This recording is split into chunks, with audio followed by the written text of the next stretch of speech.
to read on, so too we see that man. So, Archana has the text. Can she read? Yes, Rangad, I'll read because later on I'm on the way. Each track when you have asked me, I'm on the way. Yeah, that's right. Exactly. By So the you time start. it's there and I can answer, somebody else has started. Okay. Go ahead.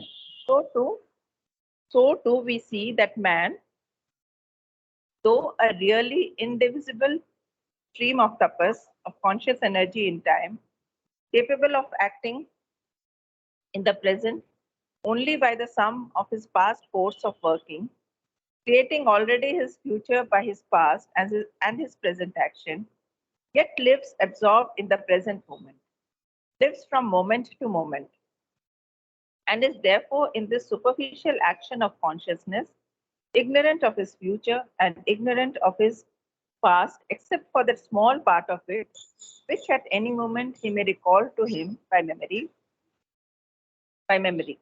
He does not, however, live in the past.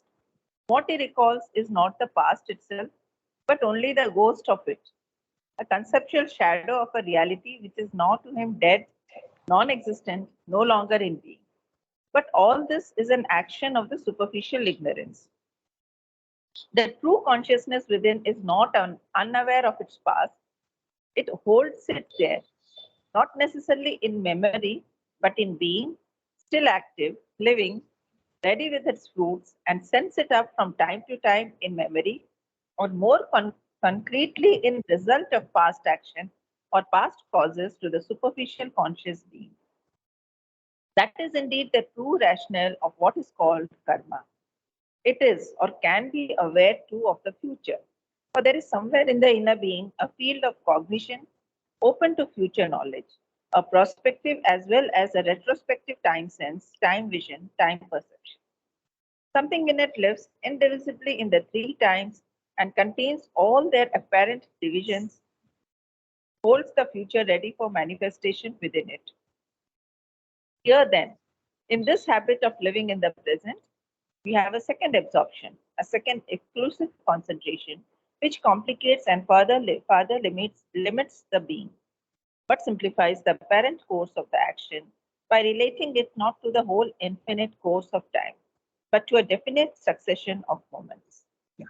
Okay. So he's talking about the second exclusive concentration. We'll see what that is. The first concentration is you have forgotten from where you have come. You are actually divine. You have forgotten that. You have forgotten your past lives. That's it. Exclusive concentration, you are thinking only of your body mind.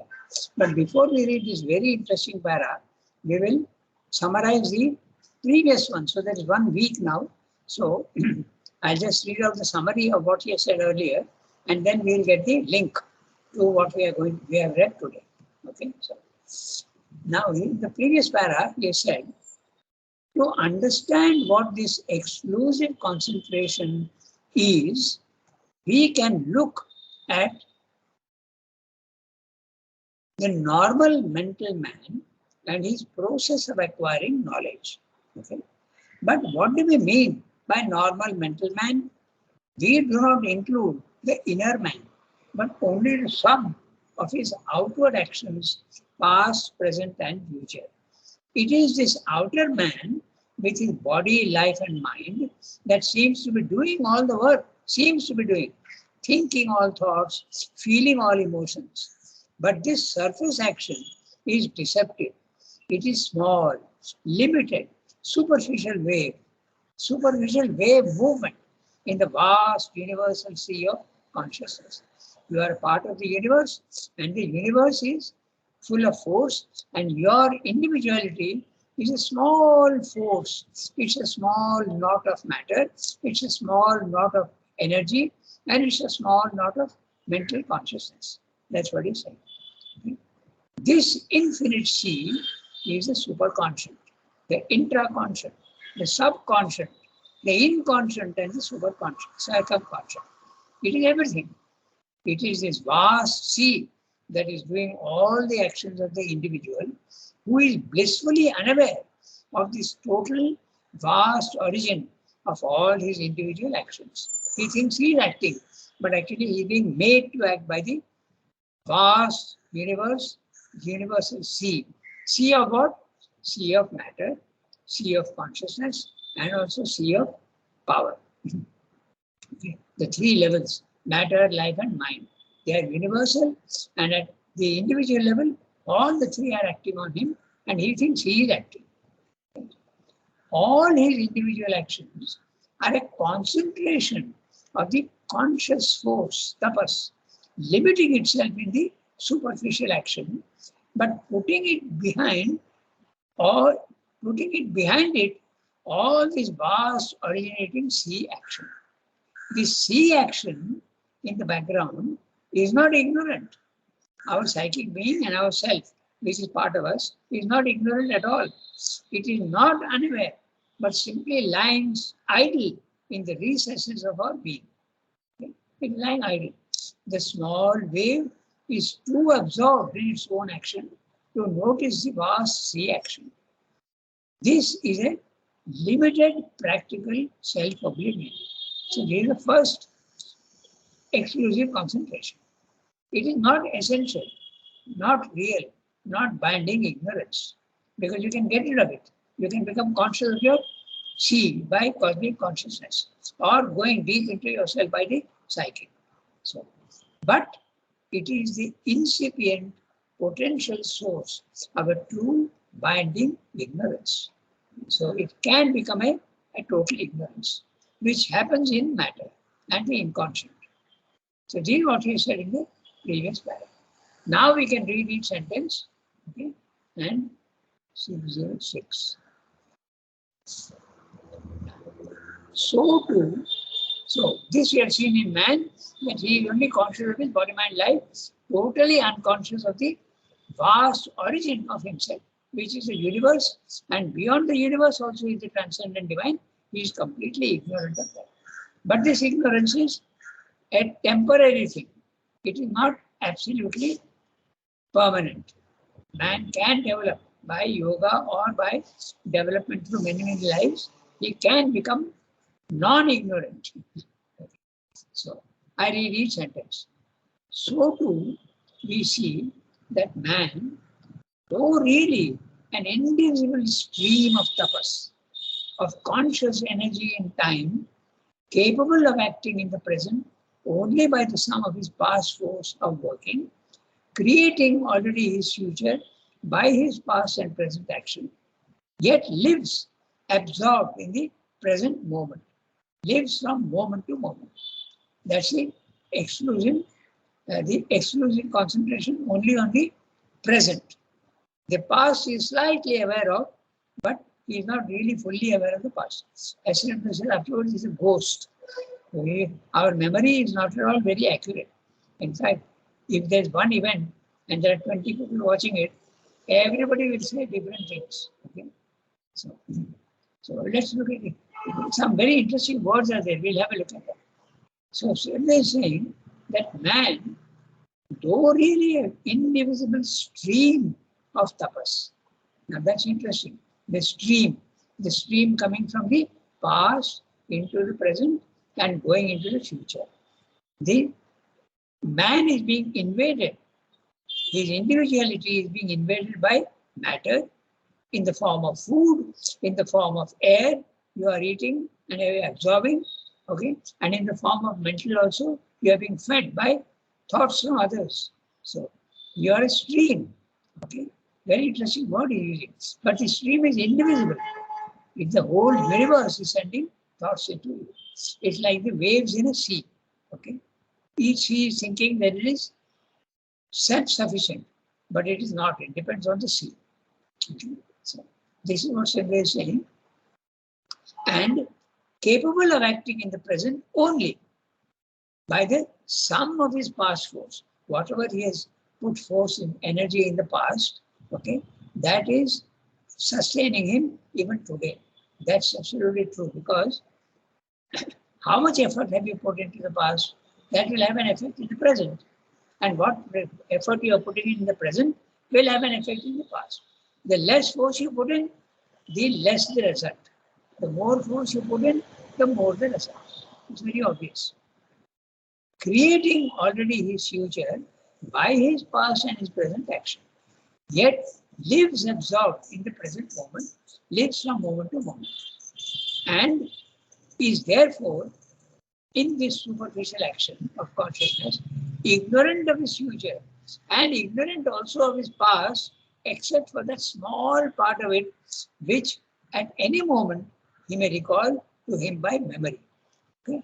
And that memory is mental. He's saying it's not really his future and ignorant of his past, it's a small part. And that small part is, to everybody it differs. Okay? To some people, the small part, some people don't remember at all their past, their childhood. It's very interesting to know, because I myself, I don't have any memories of my childhood beyond less than 6, so maybe even 4, but I can't remember more than that, not close. But up to that point, I can remember. Then about the past life, absolutely zero. So they were simply saying they're ignorant of the past, except a small portion. And as you grow older and older, the memory starts failing, and you don't even know what has happened in the immediate past. You don't remember at all. Okay, so this memory is very defective. So he was simply saying, in the future we know nothing at all. He does not, however, live in the past. What he recalls is not the past itself, but only a ghost of it, a conceptual shadow of a reality which is now to him dead, non-existent, no longer in being. It's true, isn't it? We can imagine what happened yesterday, but that's not the real thing. That's only a shadow, it's a conception. That's what Sri saying, which is now dead to him, dead, non-existent, no longer in being. But all this is an action of the superficial ignorance. Okay? Superficial ignorance. I am concentrated only on the present, so I don't know my past fully, nor do I know my future. Absolutely, I don't know my future. The true consciousness within is not unaware of its past. So the consciousness which is there, either in the self or in the psychic being, you can remember your past very clearly, even your past lives. It's possible. But you have to go deep into yourself, not on the superficial. You can't understand. It holds it there, not necessarily in memory, but in being. Now that's a very interesting sentence what he's saying. Not in memory. Memory is a mental function, but in being. Being means in substance. Okay, your substance has that capacity, just like the seed bears a tree in its being. Okay, exactly in the same way, unformulated, unexpressed, but it is there in your being. Okay, it is still active, living, ready with its fruits, and sends it up from time to time in memory, or more concretely, in result of past action or past causes to the superficial conscious being. Sometimes we remember things of the past. In my case, I can tell you, whenever it's very interesting, it shouldn't have been like that. But I'm giving you an example to understand how. I don't remember many things in the past, but those things which have hurt you, okay, or which have been very pleasant to you, those things you remember. I can remember when, as a child, when there was an insult, okay, that I remember still, unfortunately. I should not remember, but I do remember. And those things which have happened good also, you remember. Okay? So some things you remember, but not everything. Okay? And it's there in the being, simply saying, not in memory. Okay? So, or past causes of supervision consciousness. That is indeed the true rationale or rationale, I think we have to check that word, of what is called karma.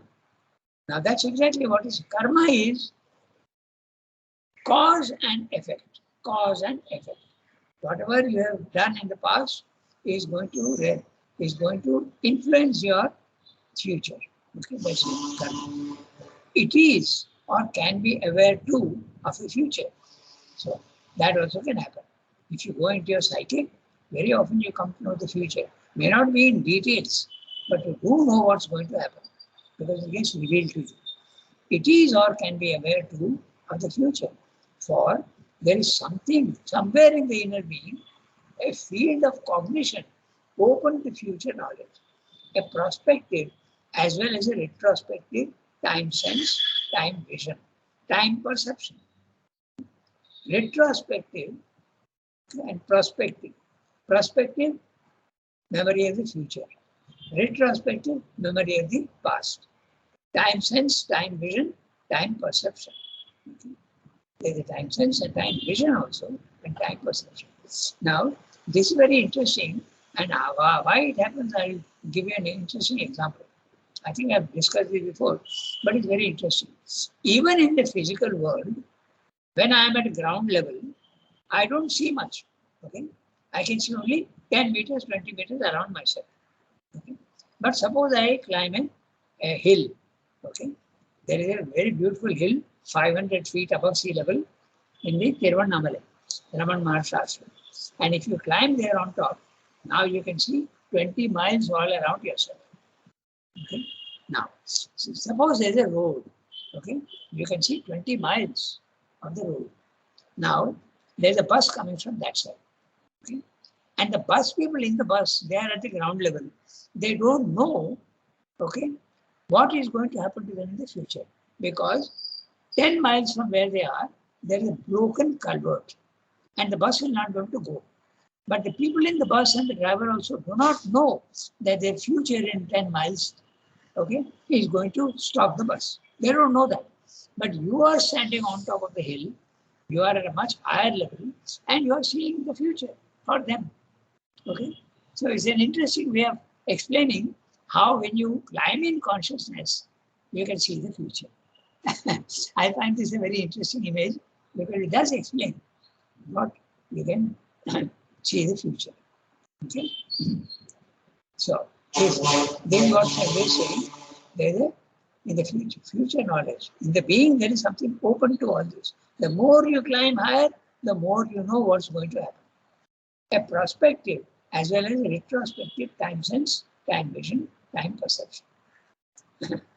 Something in it lives indivisibly in the three times and contains all their apparent divisions, holds the future ready for manifestation within it.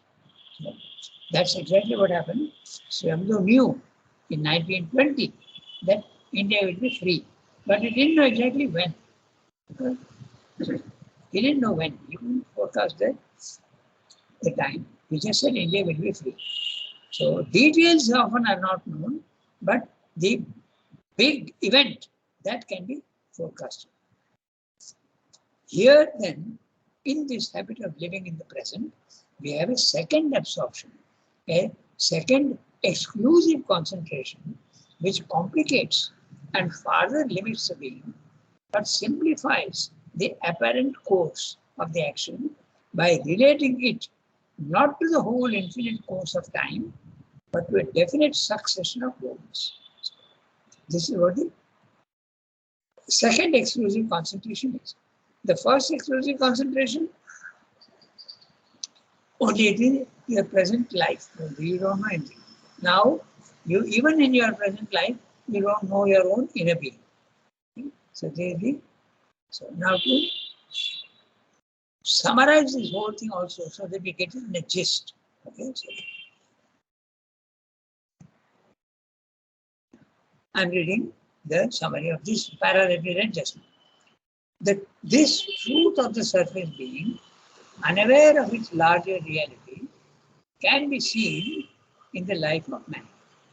Man too in reality is a stream of tapas, consciousness force in action. Tapas is consciousness force in action. He lives and is aware only of the present. The future he does not know, and of the past he is aware only of the recent limited past. The past he really knows only by memory, but it is not the real anymore. It's a ghost for him. But this is because he lives in the narrow and limited present. But the larger consciousness behind the surface, below, behind, above, around, below is the inconscient, behind is the intraconscient, above is the superconscient, and around is the intraconscient. Okay? Is fully conscious of the past as well as of the future. It is the past that determines the present and the future. This is the law of karma. Man can become aware of his future too, which is waiting to manifest, already prepared and formed by the past. This is the second exclusive concentration, the habit of living in the present. There is a second exclusive concentration, living only in the present. This complicates the real truth of things, but simplifies too the individual life by restricting it to the present. If you are constantly remembering past and future, but with the normal consciousness, not the spiritual consciousness, your life will be a miserable confusion. So it limits you to only the present, and it will not limit you to the present if you have a larger consciousness. Only if you have a larger consciousness, you can know the past and the future. Okay, so that's what he said. Now, we have got about 10 minutes. Yeah, we have got nearly 15 minutes. We can read the next one. Therefore, it is supervision consciousness. Shall I read? Can I ask a question? Go ahead, Yasmin. You know, there are people, at least in Bombay, who sort of sit with you and take you through into your past lives. Yeah. So Yes. what are they exactly doing? See, I mean, is it a hoax? Is it reality? What is it? it's a very mixed thing. The real people who can really do that is not at all very common. But there are people who can take you into your past. For instance, it's known in psychology, the phenomenon of hypnosis. Okay, they will take you into, they'll make you lie down, and they will, you can't, you have had the experience of hypnosis. Now you told me, because you could not be, because you have a strong will.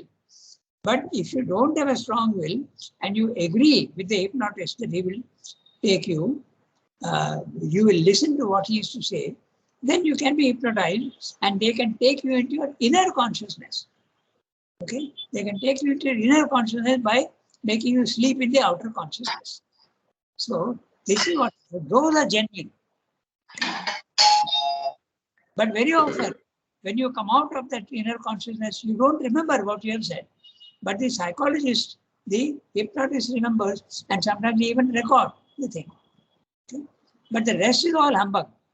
These all TV news and all that. There's a lot of humbug going on also. Okay, it's a way to make money. Or there are cases when you can definitely go into your past and experience the past as well as the future. This was normally used for getting rid of your complexes. Okay, suppose you have a complex of fear of height or a fear of water. Some event in the past has caused that complex.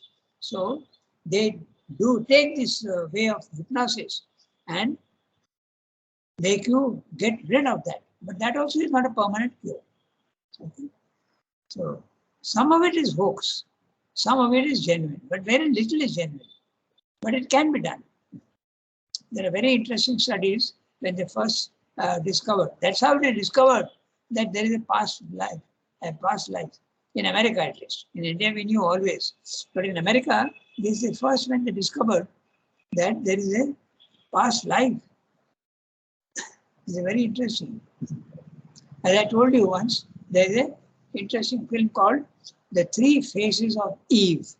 Okay, it was a case of a split personality, and she was behaving in a very strange way. She was behaving like two people. And when she is one person, she doesn't remember at all what the other person has done in the physical world. And when she is the other person, she doesn't know what she has done in this world. So the split personality, they wanted to, and they put her to sleep. And then hypnosis became quite a common treatment at that time, about 60, 70 years ago. Then they found in one case, that the fellow who is being hypnotized is going and talking a language which he did not know in this life. Okay? So he had gone into his previous life. And what he had experienced in the previous life, the full language was there lying idle. Let's use the word idle, lying idle inside his inner consciousness. And he started speaking that language. But when he comes out into his normal consciousness, he doesn't remember at all. Okay? So everything is there in the inner being. Everything is recorded. Everything is recorded in it. Nothing disappears. Okay? So. You know, Nalini Da, Sri Aurobindo just told him, can read this French book and all, and you will learn French. I mean, if I just take up a French book and read it, first of all, the one will not know how to read it. And Nalini Da managed to learn French because in his past life, he was in France and he knew the language very well. So Sri Aurobindo has just managed to revive all that knowledge back into him, and he became good at French. Am I correct in thinking? You are giving an example of a real case or a... No, this is a reality, no? So who was this person?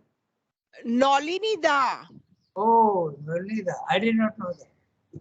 Yeah, Sri Aurobindo tells him to read some French book. Yeah, that I know. So he reads that French book and all that. And just by reading, he develops the whole language. But in a normal person, by reading a French book, first of all, one will not know what is acute graph, this, that, and all the vocabulary. But just by reading, I think Sri Aurobindo made him recall all the French he knew in the past. And that is how he came up, he could learn so well. Yasmin, what I have read about it in evening talks, where Sri Aurobindo himself is telling, he taught him, Nalini Da, Sri Aurobindo taught Nalini Da French from the textbooks, major textbooks, not like, teaching ABCD. That is what I have read. Like major textbooks, like, the classics. Yes. He made him read the classics. So normally we would go from the basic, but he never did the basic.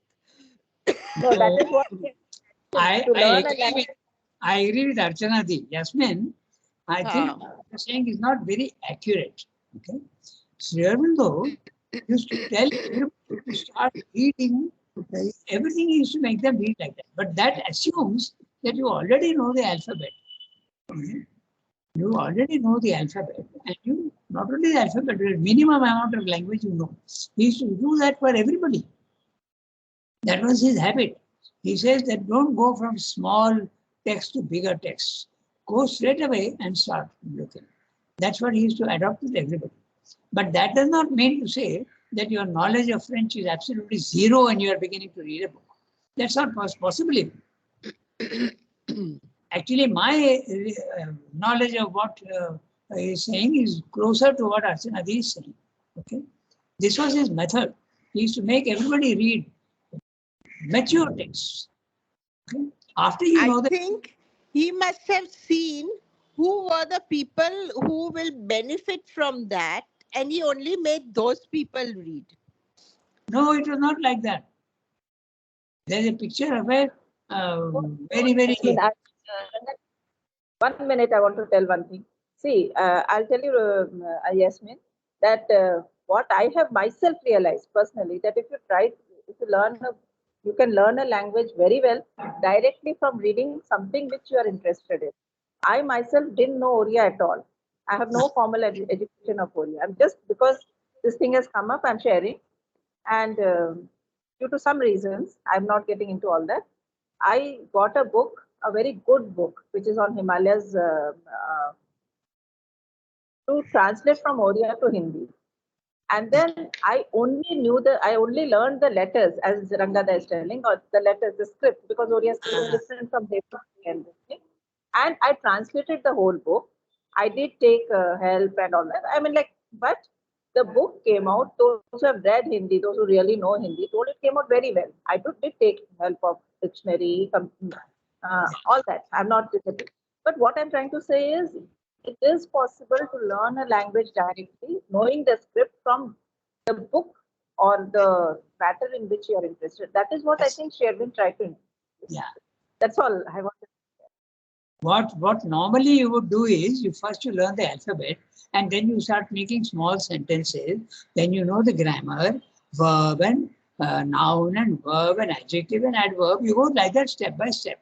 But in this case, once you know the minimum of knowledge, you can start reading from the most complex books. That is what I have learned from my readings of Sherwin. But not that he chose people who are capable of delving into their past. I don't think so. Okay. So we have many such examples, like Lalu Kaka also has learned French. He was only second standard Gujarati he has studied. Lalu Kaka, Duman Bhai. These are the people, those who come from Gujarat with the second or third standard only, they have learned in Gujarati. And they learn here English and French thoroughly. I think it is the bhakti which has made them learn all these things. no, that yeah, it's true what you're saying. But I can tell you one thing. Okay, Juban Bhai's language of English was very, very, very, very poor. So although he's speaking and he's writing, it was not very good at all. So same thing. Lalu Kaka was a master. Pardon? Lalu Kaka, Lalu Bhai. Yeah. Lalu Bhai. Yeah. Lalu Bhai, there is a very interesting story about him, which Amal tells. Lalu Bhai used to work upstairs. I'm telling you a joke because sometimes these jokes are very interesting. Okay? So, Amal used to edit the Mother India magazine. And he used to get articles from many places. And those authors who are giving the articles, they want, when it is printed in Mother India, they want 20 copies. Okay? So that they can give to their friends. These are known as, they are called, what are they called? Just one second. They are called off prints. OFF prints. Okay? They are called off prints. Because after you finish the book in the printing press, then you print extra 20 copies. They are called as off prints. So the off prints used to go to mothers upstairs and then they used to be distributed to the others. Okay. So Amal's story goes like this. One day, Amal was going upstairs and Lalu Bhai from one end of the corridor is shouting to Amal and saying, Amal, your 50 offspring, your 50 offspring have arrived. And Amal saying, I don't even have one child. Where did this 50 come up? Off-print became offspring. So it shows you how much of English he knew. Of course, it's possible that Amal also used to exaggerate sometimes. So, the one story to tell you about languages.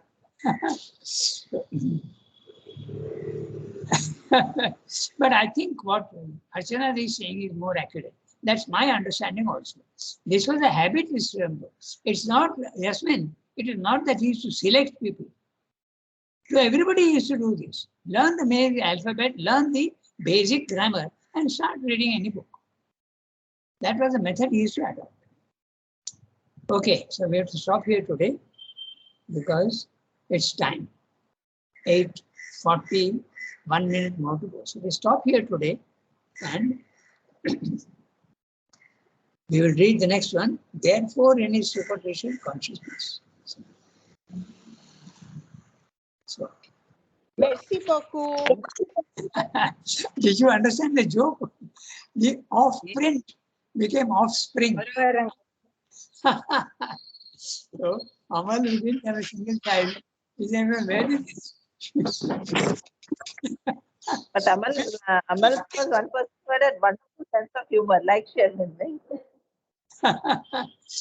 Sometimes he used to exaggerate, Yeah. Reading his writings really very. He had a tremendous sense of humor. Okay. Au revoir, everybody. Have a nice Thank you, day. Rangada. Thank you. Namaste.